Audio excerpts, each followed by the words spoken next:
नमस्कार दोस्तों।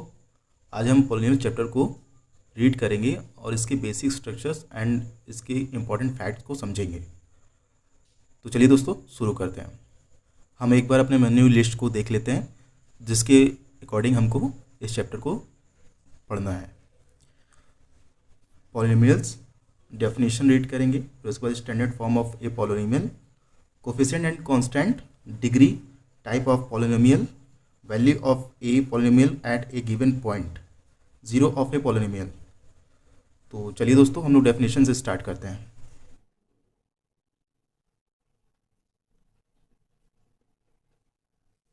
हम इसकी डेफिनेशन को एक बार राइट कर लेते हैं।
A polynomial is an expression consisting of variables and coefficients that involves only the operation of addition, subtraction, multiplication and non-negative integers exponential of variables।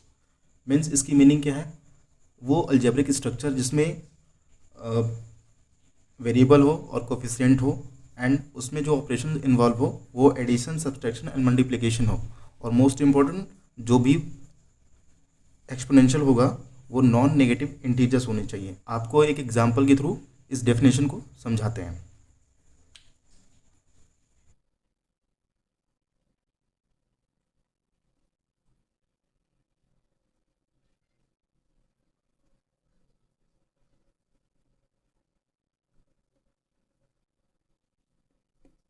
An example of polynomial of a single variable x is,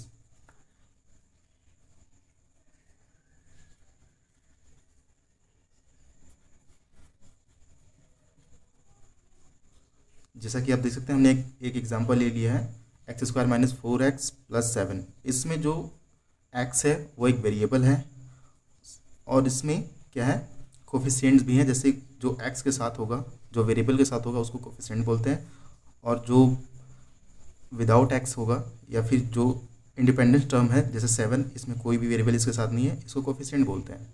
हम इसके आगे इसकी definition इसको deeply read करेंगे।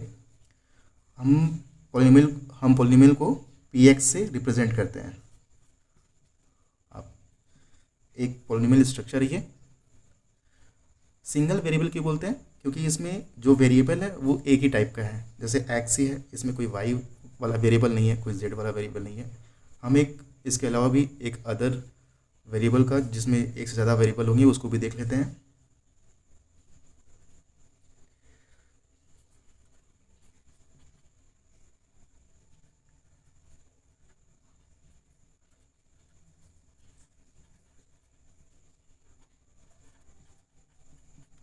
आप देख सकते हैं मैंने एक और पॉलिनोमियल स्ट्रक्चर ले लिया है जिसमें क्या है, इसमें एक से ज़्यादा वेरिएबल हैं। जैसे x भी है, यहाँ पे x है ही लेकिन y भी है और z भी है। तो इसमें कितने वेरिएबल्स हैं? 3 वेरिएबल्स।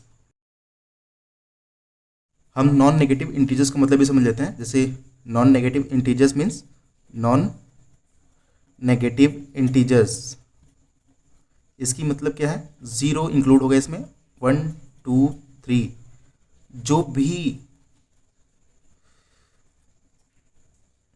जो भी इसमें वेरिएबल का पावर होगा वो क्या होगा, वो एक नॉन नेगेटिव इंटीजर होना चाहिए। इंटीजर्स मीन्स उसमें कोई भी रैशनल नंबर नहीं होना चाहिए, वो प्योर होल नंबर होना चाहिए। या फिर हम बोल सकते हैं उसमें जैसे 1/2 ऐसे नंबर नहीं होने चाहिए। 1.5 1.7 ऐसा समथिंग नहीं होना चाहिए। मतलब एक्स स्क्वायर है तो यहाँ पर एक्स की पावर कितना है 2 है, तो 2 क्या है एक नॉन नेगेटिव इंटीजर्स है और कंप्लीट नंबर है। ठीक है, इसी को हम लोग नॉन नेगेटिव इंटीजर्स बोलते हैं। आगे हम पॉलिनोमियल का एक स्टैंडर्ड फॉर्म देख लेते हैं।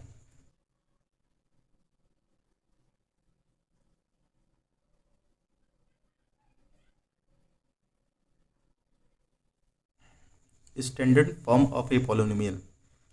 स्टैंडर्ड फॉर्म क्या होता है, किसी भी स्ट्रक्चर का एक स्टैंडर्ड फॉर्म होता है जो सारे क्वेश्चंस उसी पे एक बेस्ड होते हैं, यानी कि उसी स्टैंडर्ड से सारे क्वेश्चंस बनते हैं, उसी को एक स्टैंडर्ड फॉर्म बोलते हैं। जैसे कि स्टैंडर्ड फॉर्म क्या होता है, पी एक्स मतलब पॉलिनोमियल, इसको इसी से रिप्रेजेंट करते हैं, आपको बता चुके हैं हम। इसको एक स्टैंडर्ड फॉर्म लिख लेते हैं, a n x to the power n plus a, term घटते जाएंगे और पावर भी जैसा कि आपको पता है घटता जाता है, इंक्रीजिंग या डिक्रीजिंग फॉर्म में होता है।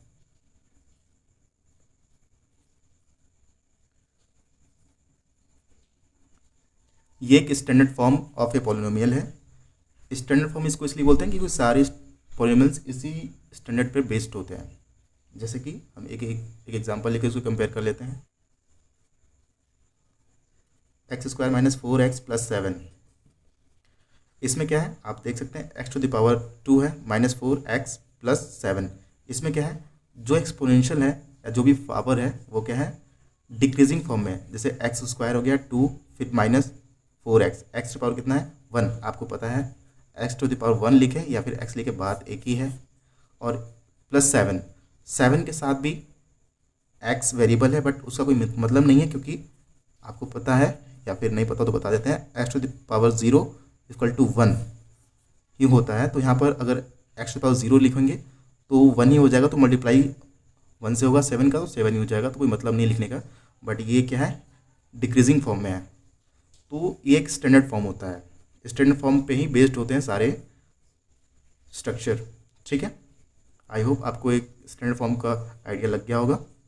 अब हम एक नॉन पॉलिनोमियल को भी देख लेते हैं और समझने का प्रयास करते हैं कि वो एक पॉलिनोमियल आखिर क्यों नहीं है।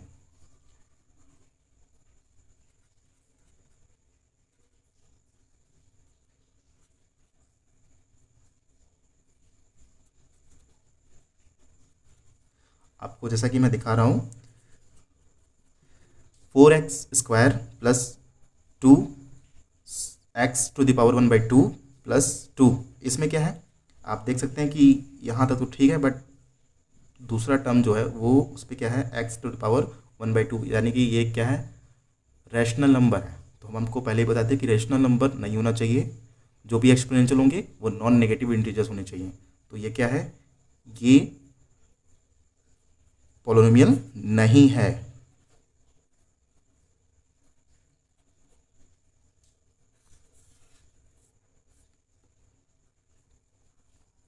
आई होप आपको समझ में आ गया होगा। एक और एग्जांपल ले लेते हैं जो कि पॉलिनोमियल नहीं होगा।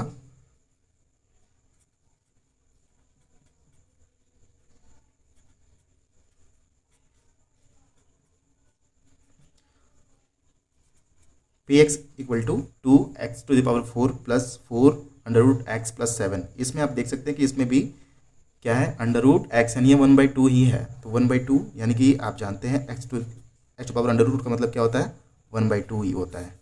तो मतलब क्या है ये एक रैशनल नंबर है, तो एक्सपोनेंशियल कैसा होना चाहिए नॉन नेगेटिव इंटीजर्स, तो ये भी पॉलिनोमियल नहीं है। आई होप आपको पॉलिनोमियल एंड नॉन पॉलिनोमियल का मतलब समझ में आ गया होगा। अब आगे हम कोफिशिएंट एंड कांस्टेंट को समझेंगे।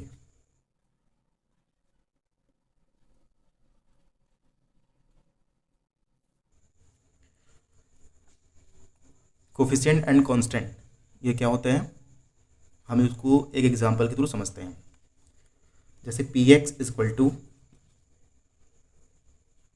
2x to the power 3 plus 4x square plus 1। आप इसमें देख सकते हैं ये एक पॉलिनोमियल है। आप जो वेरिएबल है, वेरिएबल के साथ जो भी नंबर होता है उसको कोफिशिएंट बोलते हैं, और जो इंडिपेंडेंस टर्म है उसको हम लोग क्या बोलते हैं कांस्टेंट। जैसे कि यहाँ पर आप देख सकते हैं 2 क्या है ये वेरिएबल के साथ है तो इसको कोफिशिएंट बोलेंगे। यहाँ भी आप देख सकते हैं 4 ए वेरिएबल के साथ है तो इसको भी कोफिशिएंट बोलेंगे, बट 1 किसी भी वेरिएबल के साथ नहीं है, इसलिए इसको हम क्या बोलेंगे, कांस्टेंट। मतलब जो इंडिपेंडेंस टर्म हो, जिसकी वैल्यू डिफाइन हो, पता हो कि ये जो वैल्यू है बस यही होगा, इससे ज़्यादा नहीं, इससे कम, बट इसकी वैल्यू भी वेरी कर सकती है, इसलिए इसको कोफिशिएंट और इसको भी कोफिशिएंट। ठीक है, तो आई होप आपको कोफिशिएंट एंड कांस्टेंट का मतलब समझ में आ गया होगा। जो भी इंडिपेंडेंस टर्म होते हैं जिसमें कोई वेरिएबल ना हो उसको कांस्टेंट बोलते हैं, और जो वेरिएबल के साथ हो नंबर उसको कोफिशिएंट बोलते हैं। यहाँ पर आपको बता दिया 2 क्या है, यहाँ पर कोफिशिएंट, 4 भी यहाँ पर कोफिशिएंट और 1 कांस्टेंट। एक और एग्जांपल ले लेते हैं, 4x to the power x square minus 7x plus 2। आप इसमें देख सकते हैं 4 क्या है, वेरिएबल के साथ है इसलिए कोफिशिएंट है, 7 क्या है, x के साथ है इसलिए ये भी कोफिशिएंट है, और 2 क्या है, इंडिपेंडेंस टर्म, इसलिए इसको क्या बोलेंगे, कांस्टेंट। आई होप आपको कोफिशिएंट एंड कांस्टेंट की मीनिंग समझ में आ गई होगी। अब हम आगे डिग्री को समझेंगे।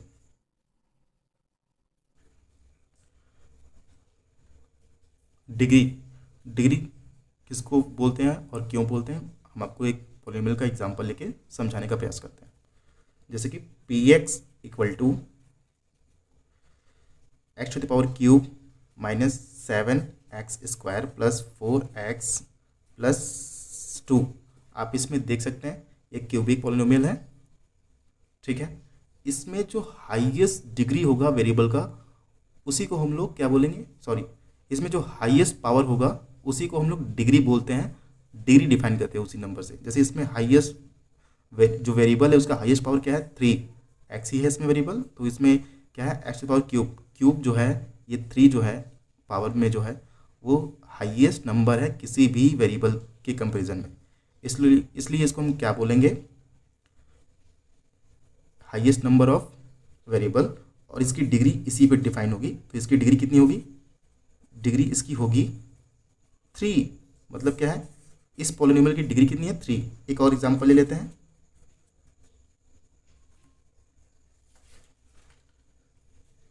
Three x to the power 4 plus 7x square plus 3x to the power 4 plus 6x square plus 7x plus 2। आप इसमें देख सकते हैं इसमें जो वेरिएबल है उसका हाईएस्ट पावर क्या है, 4, इसलिए इसकी डिग्री कितनी होगी, इसकी डिग्री होगी 4। आई होप आपको समझ में आ रहा होगा। एक और एग्जांपल ले लेते हैं, x to the power 5 plus 6x plus 1। इस पॉलिनोमियल में आप देखिए इसकी हाईएस्ट डिग्री क्या है, जो वेरिएबल है उसका हाईएस्ट डिग्री क्या है, 5, इसलिए इसकी 5 है, इसलिए इसकी क्या होगा, इसमें डिग्री क्या होगा, डिग्री इसकी कितनी होगी, 5। आई होप आपको डिग्री की मीनिंग फुल लेजेंड फॉर्म में समझ में आ चुका है। अब हम टाइप्स ऑफ पॉलिनोमियल देखते हैं।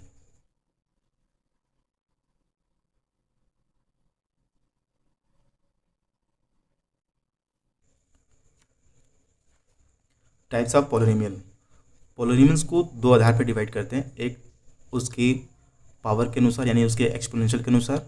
आप एक्सपोनेंशियल या फिर पावर के दोनों का मीनिंग सेम ही होता है, या एक्सपोनेंशियल बोल लीजिए या पावर बोल लीजिए। ठीक है, और एक उसके टर्म के अनुसार, जैसे कि एक टर्म के अनुसार होता है और एक क्या होता है, पावर के अकॉर्डिंग या फिर अनुसार। ठीक है, आप इसको ऐसा समझ सकते हैं, जैसे कि हम एक एग्जाम्पल लेते हैं, एग्जाम्पल क्या हम समझते चलते हैं। जैसे कि फर्स्ट टर्म का जो पॉलिनोमियल है उसका क्या बोलते हैं,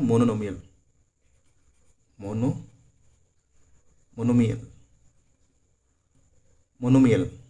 ठीक है, इसमें क्या होता है, इसको हिंदी में क्या बोलते हैं, एक पदी, जिसमें सिर्फ एक पद हो। जैसे कि 5x स्क्वायर, इसमें सिर्फ एक ही पद है, 4x प्लस, सॉरी ये सब अलग अलग हैं, कॉमा आप लगा दिया, आप देख सकते हैं। 5x स्क्वायर ये भी एक अलग टर्म है, 4x ये भी एक अलग टर्म है, और 7 ये भी एक अलग टर्म है। तो इसमें ये भी इसमें टोटल टर्म कितने हैं, एक, इसलिए इसको मोनोमियल बोलेंगे, एक पदी।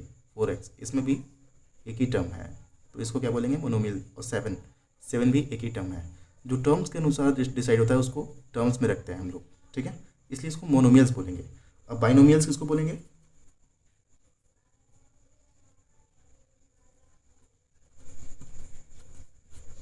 Binomials means द्विपदी।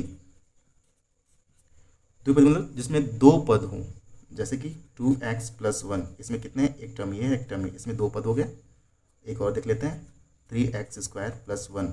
आप पावर से मत भी जाइएगा, आप सिर्फ पद से जाइए। यहाँ पर भी दो टर्म है, इसलिए इसको क्या बोलेंगे? द्विपद बोलेंगे। जितने इसमें टर्म्स होंगे उसमें क्या होगा, उतने ही उसके अनुसार नाम डिसाइड करते हैं। अब ट्राइनोमियल्स देख लेते हैं। ट्राइनोमियल्स मीन्स हिंदी में क्या बोलते हैं? त्रिपदी। त्रिपदी मीन्स क्या होता है? जिसमें तीन टर्म्स हो। For example x² + 3x² + 7x+1, इसमें कितने टर्म है? 1 2 3, यानी इसमें कितने हैं? तीन टर्म्स है, इसलिए इसको क्या बोलेंगे? ट्राइनोमियल्स। एक और एग्जाम्पल देख लेते हैं,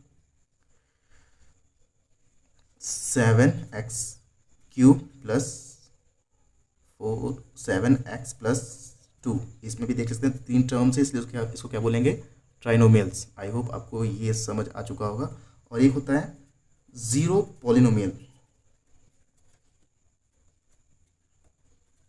जीरो पॉलिनोमियल क्या होता है? जिसमें कोई भी टर्म्स ना हो, या फिर हो भी तो उसके सारे जीरो हो। मतलब इसको हिंदी में क्या बोलते हैं? शून्य पदी या पद। जैसे फॉर एग्जाम्पल हम देख लेते हैं, फॉर एग्जाम्पल 0x² + 0x+0। आप इसमें देख सकते हैं सारे इसमें जितने भी टर्म्स है वो क्या है? जीरो, इसलिए इसको क्या बोलेंगे? Zero polynomials. अब पावर के अकॉर्डिंग भी समझ लेते हैं। पावर मीन्स क्या? पावर और एक्सपोनेंशियल बोलते हैं ना, एक्सपोनेंशियल। हम डेफिनेशन में एक्सपोनेंशियल यूज़ किए थे, बट उसकी मीनिंग आप समझ लीजिएगा, पावर भी होता है। ठीक है, इसमें क्या होता है? इसमें एक होता है लीनियर पॉलिनोमियल। लीनियर मीन्स क्या होता है? जिसमें क्या बोलते हैं हिंदी में? रैखिक बहुपद।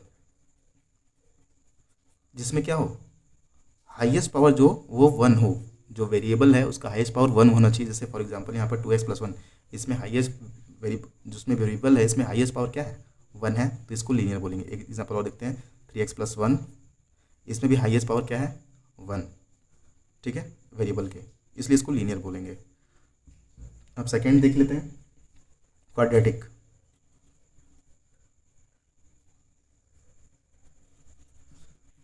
क्वाड्रेटिक पॉलिनोमियल, इसको हिंदी में क्या बोलते हैं? हिंदी में इसको बोलते हैं द्विपद बहुपद। कभी कभी सिर्फ द्विपद ही बोलते हैं। सॉरी यहाँ पर द्विपद नहीं होता, द्विघात होता है। द्विघात मीन्स जिसमें क्या हो? उसका हाईएस्ट पावर क्या हो? 2 हो। फॉर एग्जाम्पल 2x² + 3x+1, इसमें जो वेरिएबल है उसका हाईएस्ट पावर क्या है? उसका हाईएस्ट पावर 2 है। ठीक है, इसलिए इसको क्या बोलेंगे? Quadratic polynomial. एक और देख लेते हैं, एक इसका स्टैंडर्ड फॉर्म भी देख लेते हैं ताकि आपको पता रहे। ax² + bx + c, इसमें क्या होगा? x is not equal to 0, मतलब a 0 नहीं होना चाहिए। अगर a 0 हो गया तो आप सोच रहे थे कि ये टर्म तो पूरा 0 हो जाएगा, तो फिर ये लीनियर बन जाएगा ना। तो इसलिए a is not equal to 0 होना चाहिए, इस फॉर्म में होना चाहिए, उसको क्वाड्रेटिक पॉलिनोमियल तभी बोलेंगे। ठीक है, अब सेकेंड देख लेते हैं, थर्ड क्यूबिक पॉलिनोमियल। इसको हिंदी में क्या बोलते हैं?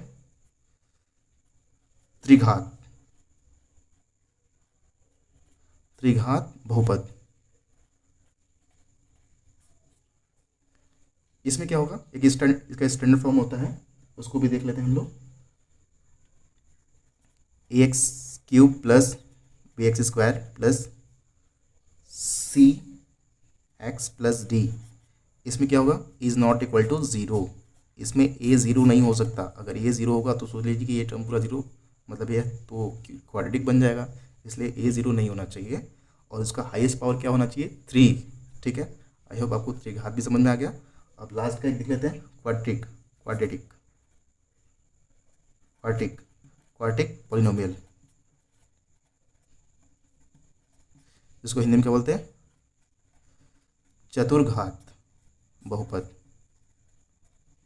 ठीक है, इसमें क्या होगा, इसका हाईएस्ट पावर क्या होना चाहिए, 4 होना चाहिए।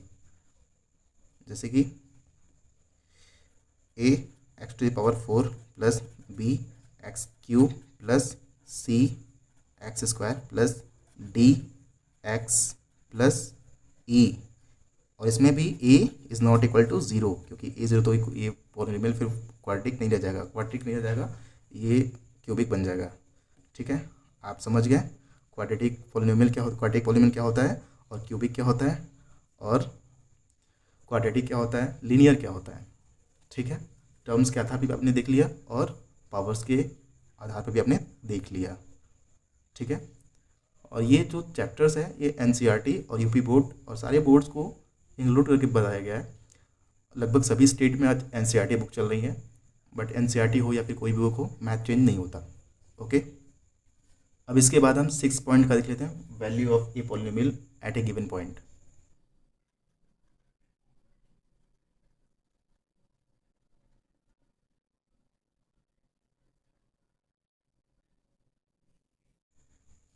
इसमें क्या होता है, जो भी पॉलिनोमियल दिया गया है उसमें एक पॉइंट अगर डिफाइन कर देगी कि इस पॉइंट पर आप इस पॉलिनोमियल की वैल्यू पता करिए, तो उसी को क्या बोलते हैं, पॉइंट बोलते हैं। फॉर एग्जांपल एक पॉलिनोमियल हम लिख लेते हैं, p x equal to 2x to the power 2 plus minus 3x plus 1। हमने एक एग्जांपल ले लिया। अब इस एग्जांपल के थ्रू समझेंगे कि इसमें पॉइंट, मान लीजिए हम देख लेते हैं, मान लीजिए इसमें पॉइंट दिया हो कि x इक्वल टू 2 पर इसकी वैल्यू फाइंड आउट करिए। मतलब इसमें एक पॉइंट दे दिया गया कि इसमें x इक्वल टू 2 दिया गया है, एक पॉइंट है 2, आप उस पॉइंट पर इसकी पॉलिनोमियल की वैल्यू फाइंड आउट करिए। तो हम इसकी वैल्यू पुट अप कर देते हैं, 2 to the power 2 minus 3 2 plus 1। तो इसको सॉल्व कर देते हैं हम लोग। आप टू द पावर 2 मतलब 2 इंटू 2 4 माइनस 3 इंटू 2 प्लस 1। आप इसको सॉल्व करेंगे, 8 माइनस 6 प्लस 1। इसमें कितना होगा आंसर, इसमें 8 माइनस 6 2 हो गया, 2 प्लस 1 3। ये है value of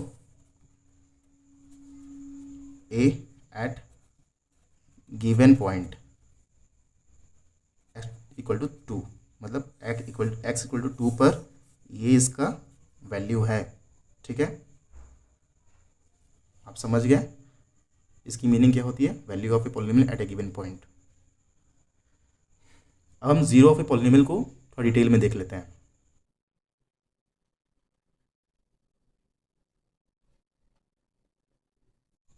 zero of a polynomial, इसको एक रिटेन कर लेते हैं पहले हम लोग। A real number alpha is a zero of a polynomial if क्या होना चाहिए, p alpha equal to 0। Means हम मान लीजिए कि एक पॉलिनोमियल है जिसमें हम अल्फा पुटअप करें तो उसकी पूरी वैल्यू कितनी हो जाए, 0 हो जाए। इसको एक एग्जांपल के थ्रू समझते हैं हम लोग। एग्जांपल, मान लीजिए पॉलिनोमियल दिया हुआ है हमारे पास 2x प्लस 3। इसमें ऐसा x की क्या वैल्यू पुटअप करें कि ये पूरी वैल्यू 0 हो जाए। ठीक है, 0 होने का मतलब क्या है, मान लीजिए हम लोग x की वैल्यू कितना रखते हैं, -3/2। ठीक है, तो हम चेक कर लेते हैं इस पर, p -3/2 इक्वल टू, इसमें भी रखना पड़ेगा जहाँ जहाँ भी x है, तो -3/2 प्लस 3। तो आप इसमें देख सकते हैं 2 से 2 कट जाएगा, -3 प्लस 3, तो आप 0 हो गया। तो हम बोलेंगे ये पॉइंट क्या है, जीरो ऑफ ए पॉलिनोमियल। जो पॉलिनोमियल दिया गया है उसका ये पॉइंट है, इस पॉइंट पर ये पॉलिनोमियल ज़ीरो हो जाएगा, इसलिए हम इसी को ज़ीरो ऑफ ए पॉलिनोमियल बोलेंगे, इस वैल्यू को। ठीक है, अब आप कहेंगे -3/2 कैसे पता चला गया हमको कि यही वैल्यू रखना चाहिए? तो ये एक हमने शॉर्टकट बताया था, हम एक पॉइंट भी फाइंड आउट करने का तरीका बताते हैं। जैसे Px = 2x + 3 है, तो हमें ऐसे क्या वैल्यू रखनी पड़ेगी कि ये 0 हो जाए, यानी कि ये 0 के इक्वल टू हो जाए। तो हम यहाँ पर देख सकते हैं 2x + 3 = 0, x की वैल्यू कितनी होगी -3/2, ऐसे पॉइंट फाइंड आउट करते हैं हम लोग। तो आप समझ गए ज़ीरो ऑफ ए पॉलिनोमियल। इसकी मतलब सेम आप समझ लीजिए कि जो भी पॉलिनोमियल दिया गया उसमें x की ऐसी कौन सी वैल्यू रखे कि वो पूरी पॉलिनोमियल को ज़ीरो कर दे। ठीक है, तो हमने यहाँ पर उस एक जो हमने एक स्टैंडर्ड एक रिटेन किया था उसमें अल्फ़ा पुटअप किया था कि अल्फ़ा पुटअप करेंगे तो वो पूरा वैल्यू ज़ीरो हो जाएगा। तो तभी हम इस अल्फ़ा को क्या बोलेंगे? Zero of a polynomial. I hope आपको ज़ीरो ऑफ ए पॉलिनोमियल पूरी अच्छी से समझ में आ गई है। अब हम आगे के वीडियो में पॉलिनोमियल के कुछ एप्लीकेशंस हैं उसको समझने का प्रयास करेंगे। जैसे कुछ हिंट दे देते हैं हम, geometric meaning of zero polynomial और एक geometric meaning of zero of A quadric polynomial, relation between zero and coefficient of a polynomial. ऐसे कुछ एप्लीकेशंस हैं उसको हम लोग नेक्स्ट वीडियो में कवर करेंगे। अगर आपको ये वीडियो अच्छी लगी हो तो प्लीज़ आप इसको लाइक, सब्सक्राइब एंड शेयर ज़रूर करें। इस चैनल का सपोर्ट करें ताकि हम आने वाले वीडियो में और भी अच्छे मोटिवेशन के साथ वीडियो बना सकें। धन्यवाद।